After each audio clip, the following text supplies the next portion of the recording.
Right guys, good morning and welcome back to another video. Today we are at Volksworld in Esher. 2-day show this is, but I'm only here for today, and it's at Sandwell Park. And this show, I was here last year, and I will link that video at the end of this one, so if you want to check that out, please do. But I recognise that last year there's a lot more of the air-cooled stuff here, which is cool. So I'm going to focus a little bit more on that today before I head up on the top lawn and have a look at low-down vans and all the rest of it, and the more modern water-cooled stuff. So I may even make two different parts to this video. Depends how many vehicles are in there. So I'm going to get my tickets and get in there, go see what's inside. And then if you are watching this video and it's headed up the air-cooled part, then I've decided to split this video in two and feature all the air-cooled stuff and then the water-cooled stuff in a different video. If you do not see that, then I changed my mind and we're just making a combination video. So let's go see what I'm going to do. Come on.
All right, so I'm just taking a quick pew just to relax the old legs because we're doing a lot of walking.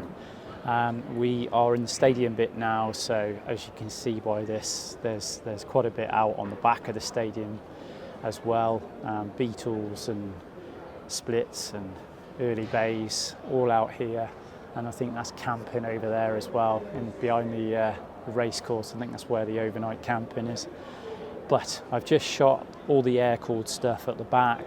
Some lovely air-cooled campers back there, absolutely amazing. I may well be throwing this in as just an air-cooled video, and that means that there'll be a follow-up video for the water-cooled stuff as well.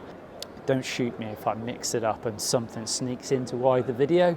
However, because there's such a nice split of it at Volksworld, I'd like to split the video up either into two, as I mentioned earlier, in which case the water-cooled will be coming up in another video real soon. So make sure you subscribe so you don't miss that. Also don't forget to leave a comment on this video if you enjoyed the air-cooled stuff.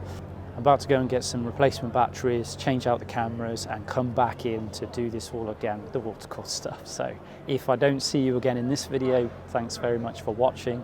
Don't forget to subscribe, hit the bell so you get notified of upload, and share the video with as many people as you think might like it. And I'll see you again real soon.